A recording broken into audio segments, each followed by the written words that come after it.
Welcome to my YouTube channel.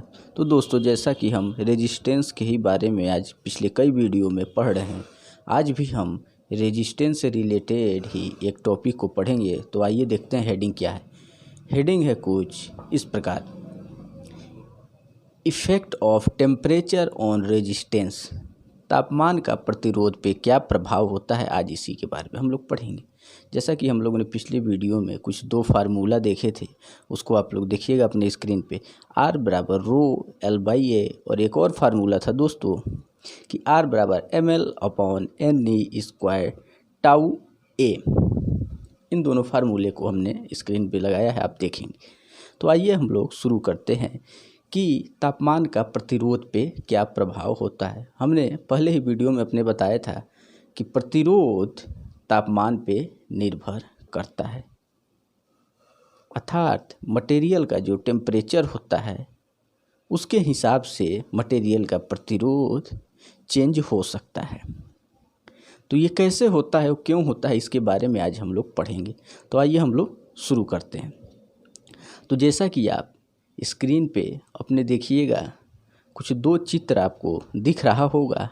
दोनों में आप देखिएगा तो हमने चित्र के अंतर्गत कुछ एटम प्रदर्शित किया। एटम में देखिएगा दोस्तों, जो एरो ऊपर या नीचे दिया गया है वो क्या है, एम्पलीट्यूड ऑफ वाइब्रेशन है। क्यों है, कहाँ से है, ये बाद में हम बताएंगे। दूसरे चित्र में देखिएगा, दूसरे में भी एरो है, लेकिन पहले वाले चित्र की अपेक्षा ये बड़ा एरो है। जो गोला गोला उसमें हमने दर्शाया है वो क्या है, मटेरियल का एटम है, परमाणु है उसका, जिससे वो मटेरियल बना हुआ है। तो अब यहाँ हम लोग दोस्तों आते हैं वास्तविक मुद्दे पे। हम लोग जब रेजिस्टेंस की बात कर रहे हैं, रेजिस्टेंस और इलेक्ट्रिकल में बात कर रहे हैं, तो हम लोग सर्वप्रथम जो कंडक्टर होता है, कंडक्टर का जो रेजिस्टेंस होता है उस पर तापमान का क्या प्रभाव पड़ेगा उसको हम लोग देखते हैं। तो आप लोगों ने दोनों चित्र देखा, तो आइए हम लोग कंडक्टर पे तापमान बढ़ाने या घटाने पर उसके रेजिस्टेंस में क्या प्रभाव होगा, इसको हम लोग देखते हैं। मान लीजिए कि हमने रेजिस्टेंस को दोस्तों बढ़ा दिया। अब रेजिस्टेंस बढ़ाने से क्या होगा दोस्तों कि जो उसके एटम हैं वो एटम जो है बहुत तेज़ी से वाइब्रेट करने लगेंगे। आपको स्क्रीन पे दिख भी रहा होगा, एटम क्या होंगे, उनके बहुत तेज़ी से वाइब्रेट करने लगेंगे। वही हमने उसमें दिखाया था, दो चित्र, पहला और दूसरा। एक में एरो ज़्यादा था, दूसरे में कम था। उस एरो का मतलब था एम्पलीट्यूड ऑफ वाइब्रेशन, पहले का स्लो था और दूसरे का ज़्यादा था, मतलब दूसरा वाला हाई टेम्परेचर पे था। रेजिस्टेंस हमने इंक्रीज किया, रेजिस्टेंस नहीं, टेम्परेचर को हमने इंक्रीज किया, तो इसमें वाइब्रेशन ज़्यादा हुआ। तो आप चित्र में जो देख रहे हैं, एक में कम वाइब्रेशन हो रहा है एटम का, दूसरे में ज़्यादा हो रहा है। तो आप ये सोचिए कि यदि जब इलेक्ट्रॉन जब हमारा एक टर्मिनल से दूसरे टर्मिनल जाने की कोशिश करेगा, तो जिसमें ज़्यादा वाइब्रेशन है दोस्तों, उसमें उस इलेक्ट्रॉन को क्या होगा दोस्तों, ज़्यादा रुकावट होगा, कभी ऊपर कभी नीचे कभी कहीं ज़्यादा रुकावट का सामना करना पड़ा। इसका मतलब कि ज़्यादा विरोध हुआ, और ज़्यादा विरोध को ही हम लोग दोस्तों क्या कहते हैं, रेजिस्टेंस। इसका मतलब ये क्या हुआ कि टेम्परेचर बढ़ा और रेजिस्टेंस बढ़ गया। और दूसरे में देखिए दोस्तों क्या था कि इसमें कम हमारा वाइब्रेशन हो रहा है, इसका मतलब इसमें से रेजिस्टेंस, इलेक्ट्रॉन आसानी से फ्लो हो पाएगा। लेकिन टॉपिक जो ये था कि यदि हम टेम्परेचर बढ़ा रहे हैं तो रेजिस्टेंस क्या होगा। तो आपने देखा वाइब्रेशन बढ़ा, वाइब्रेशन का एम्पलीट्यूड बढ़ा, अर्थात जो कोलिजन होगा इलेक्ट्रॉन और एटम के बीच वो भी बढ़ गया। अब ज़्यादा कोलिजन होगा, ज़्यादा टकराव होगा इलेक्ट्रॉन और एटम के बीच। यहाँ इलेक्ट्रॉन का तात्पर्य दोस्तों फ्री इलेक्ट्रॉन से, क्योंकि फ्री इलेक्ट्रॉन ही जो है वो एक टर्मिनल से दूसरे इलेक्ट्रॉन जाता है, हमारे सर्किट में करंट फ्लो होती। तो यह ज़्यादा कोलिजन हुआ, और ज़्यादा कोलिजन हुआ इसका मतलब क्या हुआ दोस्तों, ज़्यादा टकराव, कोलिजन को टकराव बोलते हैं हिंदी में। तो रेजिस्टेंस ज़्यादा हुआ। तो हम लोग निष्कर्ष किस पे निकलते हैं कि रेजिस्टेंस हमने बढ़ाया तो टेम्परेचर बढ़ गया। कैसे बढ़ा अभी हमने देखा। अब इसको हम लोग फार्मूला से भी समझेंगे। ये तो पहला तरीका था समझने का। दूसरा देखिए फार्मूला से। फार्मूला आपको दिख रहा होगा कि R बराबर रो L/A, और दूसरा दिख रहा होगा R बराबर ml/Ne² टाउ A। तो रो का फार्मूला आपको दिख रहा होगा m/Ne² टाउ की जगह ही हम लोग रो लिखते हैं। इंटर के फिजिक्स में भी आप इसको देख सकते हैं, हालांकि हमने पिछले वीडियो में भी इसका जिक्र किया है। तो अब यहाँ देखिएगा दोस्तों कि जो हमारा ये फार्मूला है, इसके हिसाब से यदि हम देखें, मान लीजिए कोई कंडक्टर है, फार्मूला को देखिएगा दोस्तों, कोई कंडक्टर है, कोई चालक है। यदि वो चालक है तो उसका लेंथ हो गया होगा और उसका मास भी वही होगा, ये तो नहीं बदलेगा। और नीचे आइएगा तो n आएगा, e² आएगा और टाउ आएगा और a आएगा। अब चालक बन गया तो क्रॉस सेक्शनल एरिया भी वही होगा। लेकिन नंबर ऑफ इलेक्ट्रॉन, n मतलब नंबर ऑफ इलेक्ट्रॉन, ई मतलब charge on electron. Charge on electron तो वही होगा कि चार्ज पे कितना इलेक्ट्रॉन होता, कितना होता है दोस्तों इलेक्ट्रॉन पे चार्ज, 1.6 मल्टीप्लाई 10⁻⁻19 कूलम का चार्ज होता है। और उसके बाद टाउ आया, टाउ को क्या बोलते हैं, एवरेज रिलैक्सेशन टाइम। तो हमारा नंबर ऑफ जो चार्ज ऑन इलेक्ट्रॉन था वो भी चेंज नहीं होगा। चेंज क्या हो सकता है इस फार्मूले के हिसाब से, n number of electron. Number of electron यहाँ कहने का तात्पर्य ये है कि नंबर ऑफ फ्री इलेक्ट्रॉन पर वॉल्यूम मीटर क्यूब, पर वॉल्यूम मीटर क्यूब। और टाउ हमारा क्या है, age relaxation time, average relaxation time. Average relaxation time क्या होता है, जो दो हमारा सक्सेसिव एटम होता है और उसके कोलेजन में जो दो सक्सेसिव मतलब एक एटम फिर उसी के आगे या पीछे दो लगातार, और उसका जो रिलैक्सेशन टाइम होता है वही होता है टाउ। इंटर के में आप देख सकते हैं अच्छी तरह से भी, इसके बारे में बहुत लोगों को पता भी होगा। तो हमने यहाँ देखा कि यन और इधर टाउ में कुछ हो सकता है। तो क्या होगा दोस्तों, देखिएगा, यदि हम यहाँ ध्यान देंगे, यदि मान लीजिए हमने क्या किया, टेम्परेचर को बढ़ा रहे थे हम पहले, टेम्परेचर बढ़ाने से वाइब्रेशन का एम्पलीट्यूड बढ़ा, वाइब्रेशन तेज़ी से होने लगा। इस कोलेजन, इसका मतलब कि अब ज़्यादा होगा, कोलेजन बढ़ गया। और जब कोलेजन दोस्तों बढ़ गया तो इससे क्या हो गया, एवरेज रिलैक्सेशन टाइम कम हो गया। हमने बोला था दो एटम है, पहले स्लो कोलेजन हो रहा था, इसका मतलब एवरेज रिलैक्सेशन टाइम ज़्यादा था। लेकिन अब मान लीजिए जल्दी हो रहा है तो इसमें बहुत कम। एक था कि ये इसमें टाइम ज़्यादा, उसमें टाइम कम। जैसे कोलेजन ज़्यादा हुआ, टाइम हो गया कम, एवरेज रिलैक्सेशन टाइम। और फार्मूले के हिसाब से देखिएगा, यदि एवरेज रिलैक्सेशन टाइम हमारा टाउ कम होगा तो क्या हो जाएगा, आर क्या हो जाएगा दोस्तों, बढ़ गया। आर क्या हो गया, बढ़ गया। अब यहाँ दूसरा देखिए, नंबर ऑफ इलेक्ट्रॉन पे आते हैं। अब इसी का दूसरा रूप देखिए कि हमने टेम्परेचर दिया। टेम्परेचर का मतलब क्या होता है दोस्तों, थर्मल एनर्जी, हीट क्या है, एनर्जी का रूप है। हम हीट दे रहे हैं, तो जिसमें हम हीट दे रहे हैं, जिस पदार्थ में, उसमें इलेक्ट्रॉन है। तो जो इलेक्ट्रॉन है वो क्या होंगे, और अधिक मात्रा में आयनीकृत होंगे, जिसको कि हम आयोनाइजेशन ऑफ इलेक्ट्रॉन कहते हैं केमिस्ट्री में। तो आयोनाइजेशन हो जाएगा। जब आयोनाइज्ड हो जाएगा इलेक्ट्रॉन, इसका मतलब क्या हुआ, उसको ऊर्जा मिला। अब वो भी इलेक्ट्रॉन क्या होगा, बाहर निकलेगा, अब वो भी फ्री इलेक्ट्रॉन हो गया। जो पहले से फ्री कंडक्टर ले रहे हैं, जिसका मतलब फ्री इलेक्ट्रॉन, लेकिन और निकले, इसका मतलब क्या हो गया, नंबर ऑफ फ्री इलेक्ट्रॉन बढ़ गया। एन हमारा क्या हो गया दोस्तों, बढ़ गया। देखिएगा ना, हमने हीट दिया, अब हीट से क्या हुआ, आयोनाइजेशन हुआ। आयोनाइजेशन क्या हुआ, नंबर ऑफ इलेक्ट्रॉन बढ़ गया। अब फार्मूले के पे फोकस कीजिएगा, तो फार्मूले के हिसाब से नंबर ऑफ इलेक्ट्रॉन बढ़ा, इसका मतलब रेजिस्टेंस घट गया। अब यहाँ दोनों के केस में देखिएगा, तो एक में रेजिस्टेंस बढ़ रहा था वाइब्रेशन वाले में, और दूसरे में क्या हो गया दोस्तों, आयोनाइजेशन वाले में कि रेजिस्टेंस घट गया। तो हम किसको माने कि सही है, जबकि अभी हमने पहले ही बताया है कि जब हम टेम्परेचर बढ़ाएंगे तो रेजिस्टेंस भी क्या हो जाएगा, कंडक्टर का बढ़ जाएगा। तो अब ये होगा कि यहाँ प्रभावकारी कौन है दोस्तों। तो प्रभावकारी कौन है ये देखिएगा, एट रूम टेम्परेचर कंडक्टर के पास अप्रॉक्सीमेट 10⁻90 इलेक्ट्रॉन होते हैं, मतलब 1000 करोड़, लाख करोड़, इससे ज़्यादा हो जाएगा। इतना इलेक्ट्रॉन इसके पास ऑलरेडी है। तो आप यदि यहाँ पे नंबर ऑफ इलेक्ट्रॉन दूसरे वाले केस में बढ़ रहा था, जिसमें आयोनाइजेशन हो रहा था, तो इसके हिसाब से रेजिस्टेंस घट रहा था। और इधर जो था, जो कोलेजन था, तेजी हो रहा था, जिसके कारण हमारा टाउ क्या कम हो गया था, और जिसके कारण रेजिस्टेंस बढ़ रहा था, ये था। तो किसको माना जाए, हम लोग ये समझ रहे हैं। तो इसमें देखिएगा कि नंबर ऑफ इलेक्ट्रॉन बढ़ा। अब मान लीजिए किसी के पास, सपोज दैट कि 1 करोड़ रुपया पहले से है, अब आप उसको गए और 1000 रुपया और दे दिए तो उसको बहुत ज़्यादा महत्व नहीं देगा, महत्व देगा नहीं, बिल्कुल उसके लिए नेग्लिजिबल। सेम इसी प्रकार दोस्तों यहाँ जो नंबर ऑफ इलेक्ट्रॉन बढ़ रहा है, कंडक्टर के पास ऑलरेडी पहले से ही इतना इलेक्ट्रॉन होता है कि इसको नेग्लिजिबल के बराबर ही मानता है, अर्थात ये वाला नंबर ऑफ इलेक्ट्रॉन डोमिनेट नहीं हो पाता इस पे। इसी कारण ये दूसरा वाला हमने जिसमें बताया, जिसमें नंबर ऑफ इलेक्ट्रॉन बढ़ गया जिसके कारण रेजिस्टेंस घट गया, ये डोमिनेट नहीं हो पाता पहले वाले पे। आप स्क्रीन पे भी देख रहे होंगे।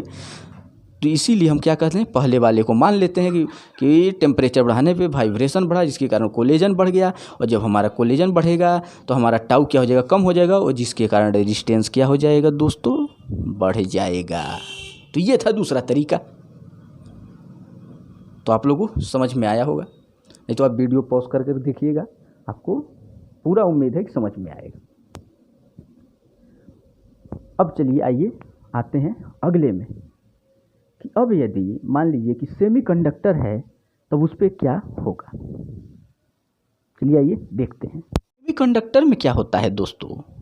सेमीकंडक्टर पहले नाम से ही सुन गया आप लोग, सेमी बहुत शब्द सुनते होंगे तो समझते होंगे सेमी आधा, तो यही है। जस्ट साधारण भाषा में हम लोग सेमीकंडक्टर को यही कहते हैं कि आधा चालक और आधा कुचालक।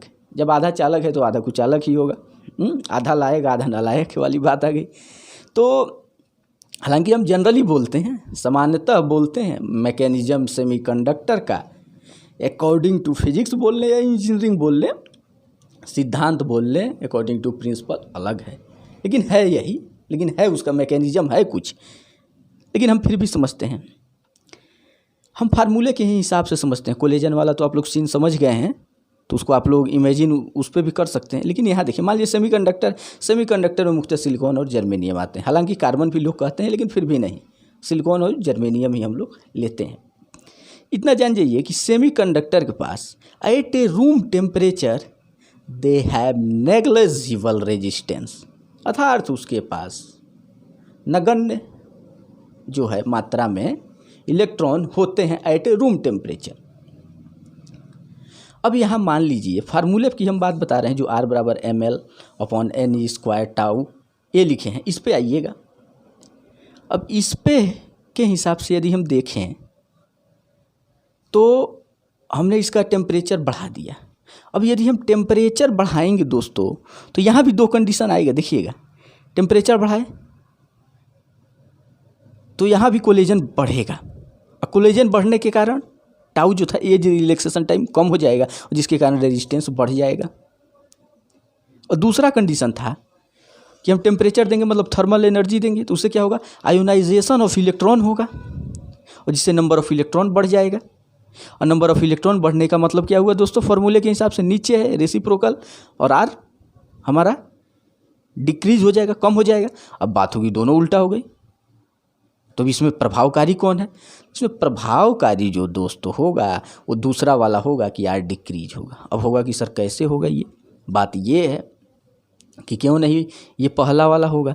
तो देखिए दरअसल होता क्या है, मान लीजिए आपके पास 0 रुपया है, कुछ है ही नहीं, लेकिन आपको अब कोई 1000 दे दे, तब आप किसको मानेंगे, 0 को मानेंगे कि 1000 को मानेंगे, 1000 को मानेंगे। सेम इसी प्रकार n देखिएगा, हमने बताया था पहले ही कि at a room temperature they have negligible resistance in semiconductor. तो अकॉर्डिंग टू ये जो आपको देख रहे हैं, यहाँ नंबर ऑफ इलेक्ट्रॉन क्या हुआ, बढ़ गया, आयोनाइजेशन हो गया थर्मल एनर्जी के कारण, नंबर ऑफ इलेक्ट्रॉन बढ़ गया। और नंबर ऑफ इलेक्ट्रॉन बढ़ गया तो हम इसी को मानेंगे कि हमारे पास कुछ आ गया। इसके कारण रेजिस्टेंस क्या हो गया दोस्तों, फार्मूले पे जाइएगा तो घट गया। इसीलिए हम लोग दूसरे वाले को मानते हैं, पहले वाले को हम लोग नहीं मानते कि कोलिजन बढ़ा, टाइम एवरेज रिलैक्सेशन टाइम हमारा कम हुआ, और फिर उसके बाद रेजिस्टेंस बढ़ा। ये ज़्यादा डोमिनेट नहीं हो पाता दूसरे वाले पे, बल्कि दूसरा वाला डोमिनेट हो जाता है। यही बात है कि सेमीकंडक्टर में टेम्परेचर को बढ़ाने पे उस सेमीकंडक्टर का रेजिस्टेंस कम होता है, अर्थात डिक्रीजेस हो जाएगा। तो ये हम लोग समझे कि सेमीकंडक्टर में क्या हुआ और कैसे हुआ। और इसी में एक और पॉइंट नोट कर लीजिए दोस्तों। और क्यों दूसरे को ही लिए कि मतलब ये डिक्रीज हो जाएगा रेजिस्टेंस, क्योंकि एक डोपिंग क्रिया होती है, डोपिंग भी क्रिया होती है, उसमें हम कुछ इम्प्योरिटी मिलाते हैं जिसके कारण क्या हो जाता है, नंबर ऑफ इलेक्ट्रॉन काफ़ी मात्रा में बढ़ जाते हैं। इसी कारण तो ये भी एक सिग्निफिकेंट है इसका, ये भी एक महत्वपूर्ण बिंदु है। इसीलिए कहा जाता है कि सेमीकंडक्टर में टेम्परेचर बढ़ाने पे उसका रेजिस्टेंस घट जाता है। तो पहले में हम लोग क्या पढ़े कि कंडक्टर है यदि कोई, तो उसका यदि टेम्परेचर हम बढ़ा रहे हैं तो उसके प्रतिरोध में क्या प्रभाव होगा, तापमान बढ़ाएंगे तो उसका रेजिस्टेंस भी उसके साथ साथ बढ़ेगा। मतलब सीधा सीधा संबंध है, बढ़ाएंगे तो बढ़ेगा, घटाएंगे तो घटेगा। तो देखिए ग्राफ जो है, आपको ग्राफ भी दिखेगा, दोनों का ग्राफ यहीं पे दिख जाएगा, कंडक्टर और सेमीकंडक्टर का भी क्या होता है। देखिएगा यहाँ ये बढ़ेगा, एक समय बाद लीनियर हो जाएगा, और दूसरे में देखिएगा कि हमारा घट रहा है। तो ये बात था। अब जो है ये आपको बात समझ में आ गई। अब हम अगला पढ़ेंगे दोस्तों, इंसुलेटर। इंसुलेटर में क्या होगा दोस्तों, यदि कोई इंसुलेटर है हमारा, विद्युत रोधक पदार्थ है, तो उसमें यदि हम टेम्परेचर बढ़ाते हैं तब हमारा क्या होगा, क्या प्रभाव पड़ेगा टेम्परेचर का। तो आइए उसको हम लोग देखते हैं। इंसुलेटर में दोस्तों कुछ इस प्रकार होता है कि मान लीजिए कि एक चालक बोल रहे हैं, ये इंसुलेटर कोई पदार्थ है, हमने बना दिया है, सिलेंड्रिकल रूप है इसका, मान लीजिए कि पीवीसी पाइप है। अब यदि इस पीवीसी पाइप में यदि हम टेम्परेचर को बढ़ाएं तो उससे क्या होगा दोस्तों। पहली बात तो इसमें कोई भी पदार्थ है उसमें प्रोटॉन और न्यूट्रॉन अपना है, और यदि कहने का मतलब कि ये इंसुलेटर है, इसका मतलब ये होता है कि इसमें जो इलेक्ट्रॉन होते हैं वो अपने नाभिक से बहुत ही टाइटली बॉन्ड होते हैं। ये हम लोग ने पहले, आप लोग केमिस्ट्री में भी पढ़े होंगे। इसके बाहर जो होता है कोई फ्री इलेक्ट्रॉन नहीं होता इसमें।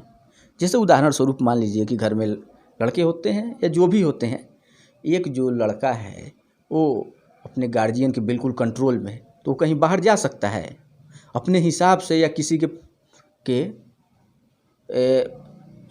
एक्सट्रीमली यदि हम कोई प्रेशर दे रहे हैं तो भी नहीं, क्योंकि वो एक कंट्रोल में है, एक बॉन्ड है उसका, उस पर नियंत्रण है, बहुत टाइटली बॉन्ड है, तो नहीं जा पाएगा बाहर। यदि वो बाहर चला जाए तब उस प्रकार हम कहेंगे कि वो फ्री ऑफ इलेक्ट्रॉन हो गया, लेकिन नहीं। तो हम लोग क्या बोल देते हैं जनरली घर में कि ये हाँ गार्जियन इसके कंट्रोल करके रखें, कंट्रोल में है लड़का। और एक जो घूमता है उसको बोलते हैं कि निकम्मा है, गार्जियन कंट्रोल नहीं है। हालांकि वो सब छोड़िए, तो ये तो एक छोटा सा उदाहरण था। तो इस प्रकार अब मान लीजिए ये चालक, चालक बोल रहे हैं, जो इंसुलेटर है ये दिख रहा है। अब यदि हम इसको हालांकि हीट देंगे तो क्या होगा, हीट देंगे तो क्या होगा, सेम उसी प्रकार मान लीजिए कुछ सीधा लड़का है, यदि उसको कोई वैसा लड़का मिल जाए जो थोड़ा उसको क्या करे, उकसा सके, कुछ भी जैसे भी मान लीजिए, तो थोड़ा सा हिम्मत कर सकता है कि कुछ मात्रा में निकल जाए बाहर घर से, कुछ कर लें अपने मर्जी का। उसी प्रकार सेम इसमें भी क्या होता है कि जब हम इसको टेम्परेचर देते हैं तो टेम्परेचर देने के बाद इसमें भी कुछ इलेक्ट्रॉन इस इंसुलेटर के अपने नाभिक से बाहर कुछ आते हैं। ये कहा गया है कि कुछ आते हैं। तो इससे क्या हो जाता है दोस्तों, नंबर ऑफ इलेक्ट्रॉन हमारा क्या हो गया दोस्तों, ध्यान से देखिएगा कि क्या हुआ, नंबर ऑफ इलेक्ट्रॉन हमारा क्या हो गया, बढ़ गया। अब आप कहेंगे कैसे, अरे इंसुलेटर था, इसमें फ्री इलेक्ट्रॉन था कहाँ, लेकिन जब कुछ भी यदि आ गया तो इसका मतलब कि बढ़ ही गया number of electron. Number of electron का मतलब है फ्री नंबर ऑफ इलेक्ट्रॉन, तो बढ़ ही गया। जो भाई बाहर आ गया तो फ्री इलेक्ट्रॉन तो बढ़ गया। अभी यदि ये सोचिए कि जो हमारा फ्री इलेक्ट्रॉन बढ़ गया तो इसका मतलब क्या हुआ, रेजिस्टेंस कम हो गया। रेजिस्टेंस क्या हो गया दोस्तों, जब फ्री ऑफ इलेक्ट्रॉन यदि बढ़ जाएगा हमारा तो रेजिस्टेंस क्या हो जाएगा। अब फार्मूले के हिसाब से भी इमेजिन कर सकते हैं और जनरली भी इमेजिन कर सकते हैं कि यदि हमारा नंबर ऑफ इलेक्ट्रॉन वो हो गया, यदि ज़्यादा हो गया तो रेजिस्टेंस क्या हो जाएगा, कम हो जाएगा, और पहले से ज़्यादा मात्रा में करंट हमारा फ्लो करेगा। कब, तभी कर सकता है जब कुछ प्रतिरोध कम हुआ होगा उस पदार्थ का। तो कुछ ये बात था इंसुलेटर में कि इंसुलेटर में यदि हम टेम्परेचर बढ़ा रहे हैं तो उस इंसुलेटर का प्रतिरोध घट जाता है। तो ये हम लोग समझे। 3 बिंदु पे हम लोग देखें कि चालक है, यदि और एक उसके बाद अर्धचालक मीन्स सेमीकंडक्टर, तीसरा इंसुलेटर या कुचालक या विद्युत रोधक बोलते हैं। इस पे देखे हमने कि इसका रेजिस्टेंस पे तापमान के द्वारा क्या प्रभाव पड़ता है। पहला कंडक्टर शुरू करें, कंडक्टर पे सीधा सीधा प्रभाव है, तापमान बढ़ाएंगे तो उस पदार्थ का अर्थात चालक का रेजिस्टेंस भी बढ़ जाएगा। दूसरा सेमीकंडक्टर का तापमान बढ़ाएंगे, रेजिस्टेंस कम हो जाएगा। तीसरा भी यही है कि तापमान बढ़ाएंगे तो रेजिस्टेंस कम हो जाएगा। लेकिन इसके साथ ये भी पॉइंट नोट कीजिए, जैसे कुछ हीटिंग एलिमेंट है जैसे नाइक्रोम, मैग्नीन, कांस्टेंटन इत्यादि। ये जो हीटिंग एलिमेंट है इनका टेम्परेचर बढ़ाने पे भी दोस्तों अप्रॉक्सीमेट अपने उसी नियर अबाउट वैल्यू के पास रहते हैं, अर्थात उनका जो पहले रेजिस्टेंस था, अर्थात इसमें कोई चेंज नहीं होता है। तो इस पॉइंट को एक आप लोग नोट कर लीजिएगा। तो ये आज का टॉपिक था और उम्मीद करते हैं कि आप लोग effect of temperature on resistance या रेजिस्टिविटी, जो टेम्परेचर का रेजिस्टेंस पे प्रभाव पड़ा है वही रेजिस्टिविटी पे पड़ेगा। यदि एग्जाम में पूछ दिया जाए आप लोग से, यदि ऑब्जेक्टिव में आता है तमाम कंपटीशन एग्जाम जैसे यूपीपीसीएल, यूपीआर फाइनल वगैरह में, तो जो रेजिस्टेंस पे प्रभाव पड़ा, जैसे कंडक्टर केस में टेम्परेचर बढ़ा, रेजिस्टेंस बढ़ा, इसका मतलब कि उसकी रेजिस्टिविटी भी बढ़ गई टेम्परेचर बढ़ाने पे। सेमीकंडक्टर में टेम्परेचर बढ़ाए, रेजिस्टेंस घटा, इसका मतलब रेजिस्टिविटी भी घट गई। और फिर तीसरे में इंसुलेटर में टेम्परेचर बढ़ाए, रेजिस्टेंस घटा, इसका मतलब कि रेजिस्टिविटी भी घट गई। आपको स्क्रीन पर से दिख रहा होगा, आप उसको नोट डाउन कर लें। ये सब जैसे यूपीपीसीएल, यूपीआर फाइनल में TG2 चाहे DMRC वगैरह में पूछ लिया जाता है, पूछा ही जाता है, तो आप इसको नोट डाउन करें। चलिए हम फिर मिलेंगे नेक्स्ट वीडियो में। जय।